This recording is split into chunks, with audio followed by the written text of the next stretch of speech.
Thank you. I appreciate the opportunity to respond. There's a couple of things. I apologize if I wasn't correct about you being from New York. That was while I recalled the moderator introduced you on a show we did 2 days ago in Columbus on public radio, but I may be mistaken about that.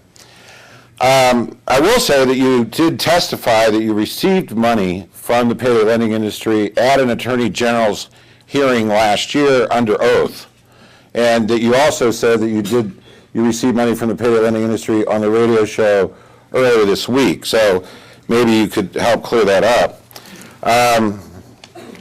I find it amazing that Mr. Innis talks about micro lending. You remember the guy that got the Pulitzer Prize for the micro lending program that he operated, or the Nobel Prize? You know, what it was he offered these loans for free or extremely low interest. That's not a payday loan. We're talking about a 2-week loan at 391% interest. And I ask you, when a product is legal, I'm not disputing that the payday lending product is legal. I think it's immoral, but I don't think it's illegal. So what's somebody going to complain about? They signed a contract on a legal loan. No wonder there's not a ton of complaints. The Attorney General's office has received a lot of complaints on the collection side, which you might find interesting to look at. But one of the basic arguments that the payday lenders have been using in this campaign is that Issue 5 is about jobs, right? Issue 5 is not about jobs. Issue 5 is about payday lending and whether or not you support an interest rate cap of 28%. If you do, you should vote yes. Payday lenders in our state, unlike some states, operate all kinds of products. The rent-a-centers offer payday loans. The pawn shops offer payday loans. The check cashers offer payday loans. Those outfits aren't going anywhere. They'll survive anything. The other thing is the Department of Commerce records tell us that the vast majority of the payday lenders in Ohio have applied for another license. The vast majority. To operate under the Small Loan Act, operate as pawnbrokers, or some other license. If 1,100 and some of them have applied for a license, are they really going to close down their operations in Ohio if Issue 5 passes?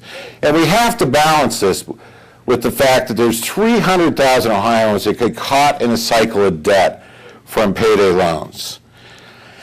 I also have to say that the governors, the last 4 governors, Voinovich, Celeste, Gilligan, and Taft, all came out with a statement today or late yesterday supporting the vote yes position on Issue 5.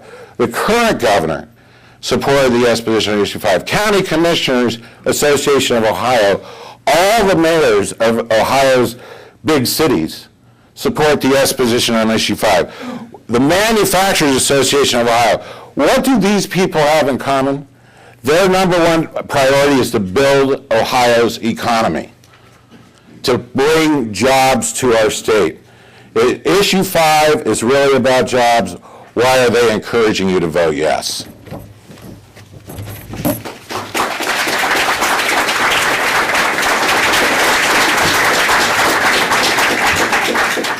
Mr. Innis, you will have 1 minute for your rebuttal.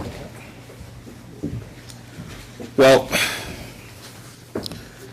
very quickly, you don't have to believe Bill Faith, you don't have to believe Niger Innis. Believe a study, 2 studies actually, that were done by the New York State Federal Reserve officer. That first report that was done did an extensive analysis of payday lending across the country, and it found that it was not, I repeat, is not predatory. Second, more powerful study that I'll discuss even further in questions and the answer segment said, reviewed states where payday lending had been legal and is now not viable and is not operational. Those states were Georgia and North Carolina. And very quickly, I quote from the report, Georgians and North Carolinians do not seem to be better off since their states allowed payday credit. I've outlawed payday credit. They have bounced more checks, complained more about lenders and debt collectors, and filed for Chapter 7 bankruptcy at a higher rate.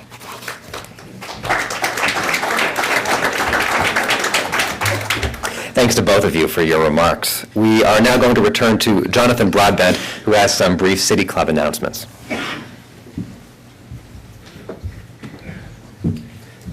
Today at the City Club, we are listening to a debate between representatives for and against Ohio's Issue 5. Now we would like to proceed with the question and answer portion of our debate. Holding microphones today are City Club Development Director Jessica Allen and Assistant Development Director Marcella Brown. Let's return to our moderator, Eric Jackson.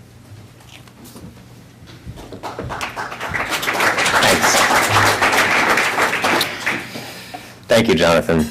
We'll now have the traditional City Club question and answer period, and the questions can be addressed to a specific representative. They'll be answered by that representative, who will have 1 minute. The other representative can then have 30 seconds to respond. Questions addressed to all the representatives will be answered by each, and they'll have a minute to respond.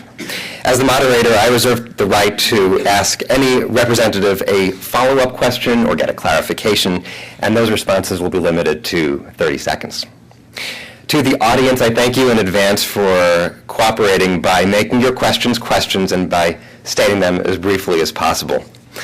And for the benefit of our audience listening on the radio or watching on TV, with us today for this debate, Bill Faith, who's urging a yes vote on Issue 5. He favors capping the interest rate that payday lenders can charge at 28%. Niger Innis is urging a no vote, and he favors repealing that 28% rate. Let's see if we can go to our first question from the audience. Yes, this question is to both of you. Do you think that if the voters, all the voters of Ohio knew that a yes vote meant capping the interest at 28% and a no vote meant 391% interest, that very many of them would vote no and not yes for the 28%? Mr. Innis, can you start?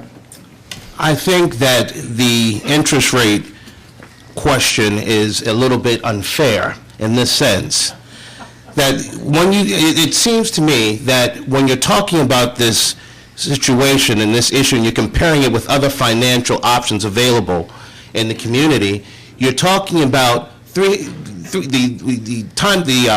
interest rate that is used is 391%.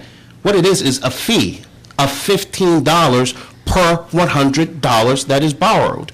There is I believe it's called annualization of that fee of $15.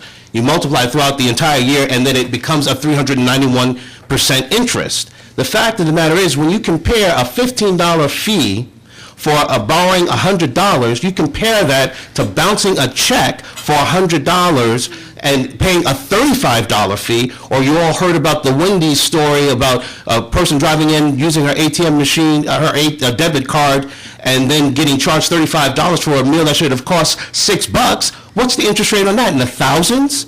Come on, it's not fair. It should be apples to apples comparison, not apples to donuts. Okay, Mr. Faith, you have 1 minute. That's why the fundamental question on the ballot is the interest rate. Under the new bill, it's a 28% annual interest rate. So what is the typical interest rate charged today? It's 391% on a typical 2-week loan. That's the rate. To argue that it's not really the rate is like trying to tell the police officer, I wasn't going 100 miles an hour because I was only driving for 5 minutes. I mean, it's the rate. And it's even more germane because people get caught in a cycle of debt of loan after loan after loan throughout the year. The average customer, not the worst case, the average is 13 loans a year. The interest rate is the key question on the ballot, and to respond to the questioner, I think the vote would be overwhelming if it weren't for the confusion being spread